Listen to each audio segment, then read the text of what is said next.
सभी भारतीयों को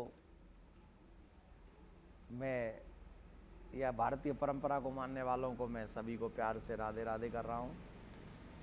आपको एक बात बताना चाहता हूँ। अभी शुक्ल पक्ष चैत्र मास की प्रतिपदा के दिन हम सब के लिए नव वर्ष की शुरुआत होगी। आज पूरे दुनिया में कई अधिकांश ऐसी कंट्रियां हैं, उसमें हमारा भारत भी इन्वॉल्व है, कि 31 नाइट से और 1 जनवरी से हम लोग समझते हैं कि नव वर्ष प्रारंभ हो रहा है। पर आप एक बात देखिए, नव मीन्स नया, वर्ष मीन्स साल। नव वर्ष जब प्रारंभ हो तो उसमें कुछ तो परिवर्तन होना चाहिए। आपको मैं एक छोटी सी बराबरी करा के दिखाता हूं कि जो ईसा के द्वारा, ईसा संवत्सर जो ईसा के द्वारा मनाया जाता है नव वर्ष, और जो हमारे विक्रम संवत के द्वारा नव वर्ष मनाया जाता है, उसमें क्या अंतर है। दिसंबर और जनवरी में वस्त्रों का पहनावा भी वही होता है, क्लासरूम्स भी वही होते हैं, सरकारी कामकाज भी वही रहते हैं, प्रकृति की स्थिति भी वही रहती है। लेकिन जब विक्रम संवत्सर में जाएंगे, आप नए साल में जाएंगे, उस दिन सब कुछ बदलता है। वहां प्रकृति बदलती है, नए नए पुष्प आते हैं, वृक्षों पे हरियाली आ जाती है, नई क्लासेस प्रारंभ हो जाती हैं। सरकार के कामकाज को भी देखिए आप, 31 मार्च में सब क्लोज कर देते हैं और सरकार के भी नए नए कार्य प्रारंभ हो जाते हैं।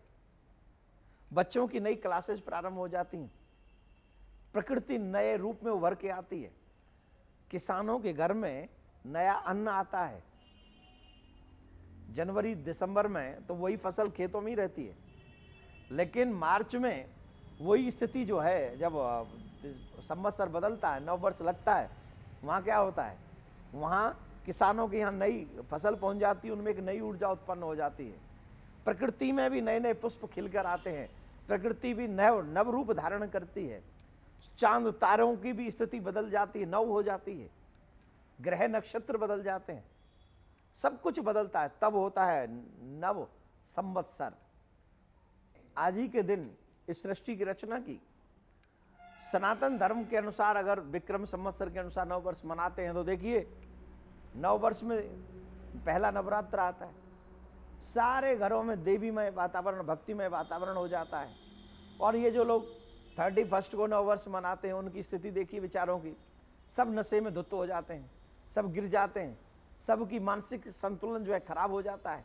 अंडा मीट और न जाने कैसे कितने कितने बुरे व्यसनों के साथ ये नव वर्ष की शुरुआत करते हैं।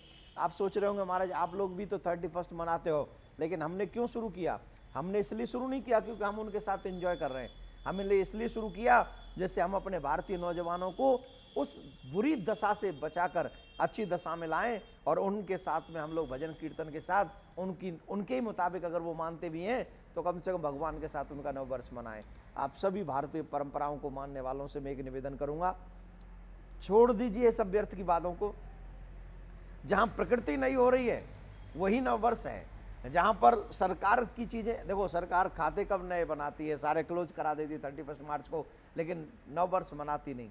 मैं आप सबसे आग्रह करूंगा, आओ कदम से कदम मिलाओ और विक्रम संवत सनातन धर्म के अनुसार प्रथम नवरात्रि के दिन आप एक दूसरे को नव वर्ष की शुभकामना दें, और ये भक्तिमय वातावरण बना के एक दूसरे को, और ये वीडियो जो आप देख रहे हैं इसको आप अवश्य एक दूसरे तक पहुंचाएं, शेयर करें, और यही प्रार्थना करें कि हमें प्रकृति के साथ नव वर्ष मनाना है, हमें बच्चों की क्लास के साथ नव वर्ष मनाना है, हमें किसानों के नए अन्न के साथ नव वर्ष मनाना है, हमें चांद तारों की ग्रहों के साथ नव वर्ष मनाना है, हमें इस प्रकृति में जो नए नए पुष्प खिल रहे हैं ऐसे ही पुष्प हमारे जीवन में भी खुशियों के खिले, इनके साथ नव वर्ष मनाना है। आप सबको नव वर्ष की बहुत बहुत शुभकामनाएं, मंगलमय हो, जीवन में आप और नई नई तरक्की करें, ऐसी शुभकामनाओं के साथ अभी के लिए राधे राधे। राधे श्याम राधे श्याम राधे श्याम राधे श्याम राधे श्याम राधे श्याम राधे श्याम। विश्व शांति सेवा चैरिटेबल ट्रस्ट के द्वारा चलाए जा रहे सोशल मीडिया से आप सभी भी जुड़ें। YouTube के सब्सक्राइबर बनने के लिए YouTube में टाइप करें देवकीनंदन जी महाराज। फेसबुक पर पूज्य महाराज जी के आधिकारिक पेज को लाइक करने के लिए देवकीनंदन ठाकुर जी सर्च करें। ट्विटर पर पूज्य महाराज जी को DN_ठाकुर_जी फॉलो करें।